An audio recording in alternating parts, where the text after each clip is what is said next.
नमस्कार, Hindustan today 24 news में आपका एक बार फिर से स्वागत है। मैं हूं राहुल बेनीवाल। इस समय मेरी मौजूदगी दिल्ली इलेक्शन पर है। आज एमसीडी के उपचुनाव हैं। लगभग मेरी उपस्थिति इस समय विनोद नगर है। ये ईस्ट विनोद नगर पड़ता है। मेरे ठीक पीछे इस स्कूल में वोटिंग चल रही है, लोग वोट डाल के आ रहे हैं। दरअसल दिल्ली में जो खाली सीटें हैं निगम की, उस पर उपचुनाव हो रहा है। हम आपको पल पल की खबरें दिखाएंगे, कुछ लोगों से बात भी करेंगे। ज़मीनी स्तर की जो वोटिंग है और जो ज़मीनी स्तर का काम है क्षेत्रों में, दिल्ली में जो निगम का काम है, एमसीडी का क्या काम है, उससे भी आपको अपडेट कराएंगे। बने रहिएगा हमारे साथ इस खबर पर। देखिए, अभी हमारे साथ एक व्यक्ति हैं, वो अभी वोट डाल के आए हैं। किन मुद्दों पर वोट डाला है? जब से दिल्ली के अंदर आम आदमी के बाद भारतीय जनता पार्टी की 27 साल के बाद सरकार बनी है, अब केंद्र में भी उनकी सरकार है, लेकिन दिल्ली में कहीं ना कहीं जब बुलडोजर की कार्रवाई हुई, कोर्ट की कार्रवाई हुई, उससे लोग कहीं ना कहीं थोड़ा सा परेशान थे। अब इस इलेक्शन में पता लगेगा एक्चुअल इसका रिजल्ट जो है वो क्या आने वाला है। क्या नाम है आपका? मेरा नाम परसुन कपूर है और मैं भारत का एक सम्मानीय नागरिक हूँ, एक टैक्स पेयर हूँ। ठीक है, इनकम टैक्स हो, जीएसटी हो, सब भरता हूँ मैं। और अब रही बात बुलडोज़र की कार्रवाई की, तो अगर आप रोड पे यहाँ झोपड़ी बना देते हैं तो उससे तो हटाना ही पड़ेगा। दरअसल मेरे कहने का मतलब, देखिए, हम चैनल पर वो चीज़ें दिखाते हैं जो बड़े बड़े चैनल नहीं दिखाना चाहते। बिल्कुल यही दिखाना ही ठीक चाहिए। है। दूसरी चीज़ ये है, जब सवाल और मुद्दे गर्म होते हैं तो राजनीतिक जो लोग होते हैं वो अपनी रोटियां सेकते हैं। अब लोगों को नहीं पता, ये तो हाई कोर्ट का ऑर्डर था, कोर्ट का ऑर्डर था, भैया मानना पड़ेगा। अवैध जो अतिक्रमण है वो तो हटेंगे, लेकिन कहीं ना कहीं लोगों की थोड़ी सी मानसिकता है, या जो लोग छोटे स्तर से आते हैं वो सोचते हैं भैया गरीबों को सताया जा रहा है, गरीबों को तो मतलब दिल्ली से हटाया जा रहा है। ये बेसिक मुद्दा है, लेकिन उसको दिखाया कुछ अलग तरीके से जा रहा है। जी जी, बिल्कुल बिल्कुल। तो गरीबों को सताया जाना चाहिए, ये गलत है। लेकिन अब अतिक्रमण के खिलाफ कार्रवाई बिल्कुल होनी चाहिए। वोट डाल के आए हैं आप? बिल्कुल। अच्छा, किस मुद्दों को लेकर आपने मतलब वोट किया है? मुद्दे तो यही थे, शिक्षा, रोजगार।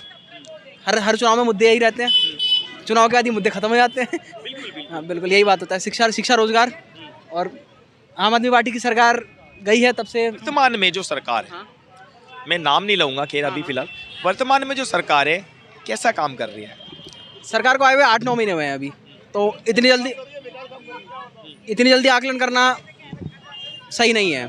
8-9 महीने बाद, 2-3 साल इनको भी टाइम दो, उसके बाद देखेंगे क्या कर रहे हैं क्या नहीं कर रहे हैं। अभी 8-9 महीने में किसी को भी जज करना ऐसे, ये मेरे हिसाब से उचित नहीं है। ये 2-3 साल हमें समय देना चाहिए। 2-3 साल समय देने के बाद हमें देखना चाहिए कि ये क्या कर रहे हैं, क्या नहीं कर रहे, कैसे कर रहे हैं, इनका प्रोसेस क्या है। अब 2-3 साल तक समय नहीं हो जाता, जब तक हम कुछ कह नहीं सकते। केजरीवाल जी को भी हमने 10-11 साल समय दिया है दिल्ली वालों ने। उसके बाद उनको बोला है कि नहीं, आप काम सही नहीं कर रहे हो, आप अभी के लिए चले जाओ, अब फिर आप आगे एजेंडा लेके आना अपना फिर से, और फिर हम आपको बहुमत देंगे। पिछली जो सीट रही है, रविंद्र नेगी जी की सीट रही है, वर्तमान में अब वो विधायक हैं, ठीक है, उनके ऊपर एक बड़ी जिम्मेवारी है पार्टी की। यहाँ से सीट निकलना कहीं ना कहीं कितना क्या है, उस पर क्या है वो? नहीं देखिए, सीट निकलने की कोई बात है नहीं, क्योंकि बीजेपी की एक अच्छी पकड़ है इस एरिया पे। तो मुझे नहीं लगता कि बीजेपी के लिए सीट निकालना बहुत मुश्किल होगा।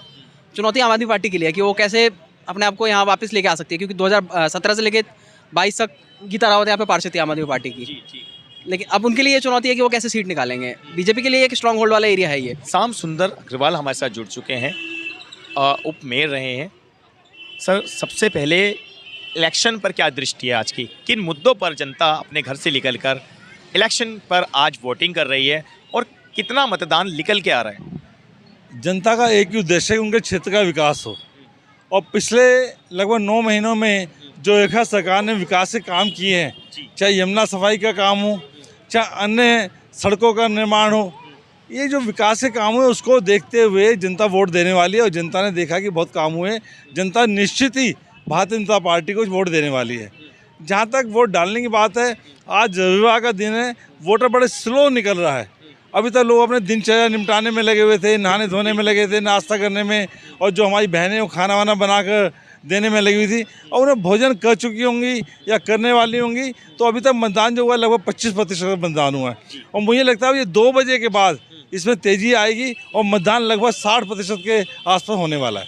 अच्छा सर, जैसे क्षेत्रीय लोगों के बेसिक जैसे मुद्दे हमें पता लग रहे हैं, जैसे रोजगार हो, ठीक है, अतिक्रमण को लेकर भी कुछ लोग बात कर रहे हैं, ठीक है, पढ़ाई को, बेरोज़गारी की बात हो रही है, तो पार्टी इसको कैसे देखती है? लगभग दिल्ली के जो खाली जो सीटें थी, निगम की जो खाली सीटें थी, आज उस पर उपचुनाव है। क्या लग रहा है, किस पार्टी का पलड़ा भारी लग रहा है? देखिए, आप सफाई व्यवस्था करेंगे, सफाई व्यवस्था आप इलाके में जाके देखिए, आपको एकदम दुरुस्त मिलेगी। अतिक्रमण करने वाले भी कौन लोग हैं? अपने वो लोग हैं जिनको अपना रोज़गार चाहिए, काम करने में लगे हुए हैं, उन्होंने अपनी ठेली पटरी लगाई हुई है। हर किसी को रोज़गार मिलना चाहिए, लेकिन मैं साथ में ये भी कहता हूँ कि वो ऐसा अतिक्रमण ना करें कि यातायात को आने जाने में परेशानी हो। जहाँ परेशानी होगी वहाँ से अतिक्रमण को हटाया भी जाएगा। जहाँ तक आपने बेरोजगार की बात की है, आज सभी को रोज़गार है, हर कोई चाहता है मुझे सरकारी जॉब मिले, वो संभव नहीं है। जो जैसी जिसकी पढ़ाई है, जैसे जो काम कर, आज के निजी काम इतने स्टार्टअप जो चल रहा है, जो मोदी जी ने उसको लेके आए, उसके लिए लोन भी दिया जा रहा है, और लोग काम कर, लोगों ने इतने बड़े बड़े काम किए हैं कि करोड़ों अरबों रुपये काम करने में लगे हैं। कोई सरकारी नौकरी केवल काम नहीं है, उसके अलावा जो भी आप काम करें, अपना व्यवसाय करेंगे, उसमें आपको सफलता मिलेगी, वो भी एक रोज़गार है। और हम सबको मिलकर कोई ना कोई रोज़गार करना चाहिए। हिंदुस्तान के अंदर काम बहुत है, बहुत काम है, काम कीजिए, आपको सफलता मिलेगी और आप अपने व्यवसाय को बढ़ा पाएंगे। अपनी जो अगर प्राइवेट नौकरी मिलती है, देखिए करोड़ों करोड़ रुपए के आजकल उनके सालाना पैकेज हैं। सबको सफलता मिले, काम कीजिए, काम मिलेगा। मैं समझता हूँ कि हिंदुस्तान में काम की कोई कमी नहीं है, करने वाले होने चाहिए।